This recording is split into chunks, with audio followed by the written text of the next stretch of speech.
કે આ દેશની અંદર, આ રાજ્યની અંદર, આ જિલ્લાની અંદર, આ તાલુકાની અંદર અને ખાસ કરીને અલંગ જિલ્લા પંચાયતની બેઠકના તમામ પ્રશ્નોને વાચા આપવા માટે આપણને સૌને માતાજી પ્રેરણા આપે, બુદ્ધિ આપે, સારા વિચારો આપે, એનાથી આપણે બધા સૌ સારી રીતે આગળ વધીએ. ખાસ કરીને આજનો ઉદ્દેશ, આજનો કાર્યક્રમ ગુજરાત પ્રદેશ કોંગ્રેસ સમિતિ દ્વારા જનસંવાદ કાર્યક્રમ આપવામાં આવ્યો. સંવાદ શેના માટે, કોના માટે?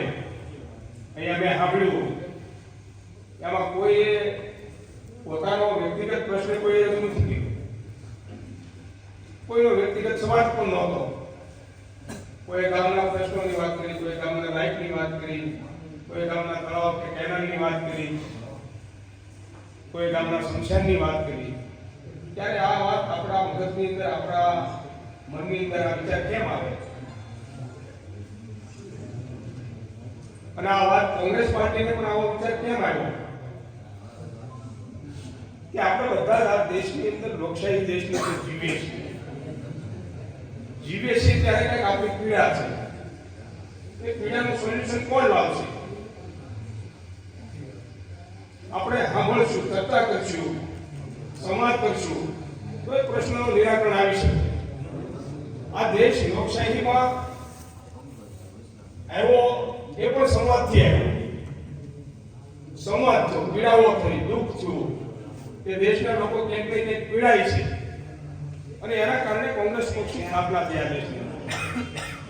આ દેશની અંદર કોંગ્રેસ પક્ષની સ્થાપના 1885માં 28 ડિસેમ્બરે કરવામાં આવી હતી. માત્ર દેશના 70 લોકોએ સ્થાપના કરી અને 70 લોકોએ સ્થાપના કરી અને આ દેશની અંદર અંગ્રેજોને કાઢવાનું કામ એ કોંગ્રેસના લોકોએ કર્યું. ત્યારે એવી જ આ દેશની બીજી લોકશાહીની અંદર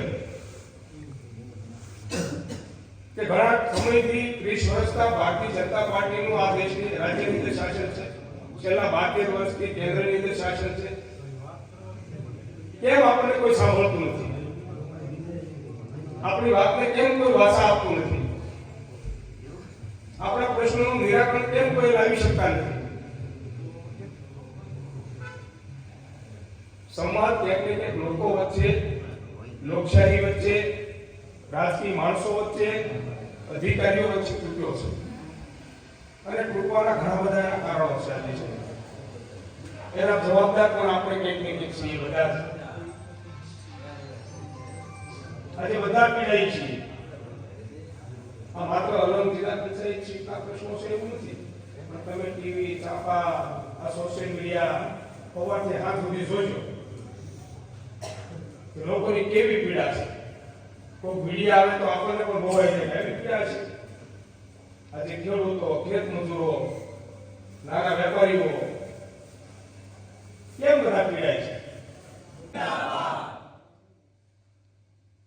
આજના ભાવનગર જિલ્લાના તળાજા તાલુકાના અલગ જિલ્લા પંચાયતના જનસંવાદ કાર્યક્રમમાં આપણી વચ્ચે ઉપસ્થિત આપણા સૌના આદરણીય જિલ્લા કોંગ્રેસ સમિતિના પ્રમુખ પ્રવીણભાઈ રાઠોડ, ભાવનગર જિલ્લા કોંગ્રેસ સમિતિના ઉપપ્રમુખ આદરણીય વડીલ જેમણે એમના સરસ મજાનું આપણને માર્ગદર્શન પૂરું પાડ્યું એવા માવજીભાઈ, ભાવનગર જિલ્લા કોંગ્રેસ સમિતિના મહામંત્રી આદરણીય દિગ્વિજયસિંહ, આપણા સૌના આદરણીય તળાજા તાલુકા કોંગ્રેસ સમિતિના પ્રમુખ અનુભા સલવૈયા, ભાવનગર જિલ્લા કોંગ્રેસ સમિતિના મંત્રી આદરણીય પ્રહલાદસિંહ, ભાવનગર જિલ્લા કોંગ્રેસ સમિતિના પ્રવક્તા શિવાભાઈ, આદરણીય તળાજા વિધાનસભાના યુવક કોંગ્રેસના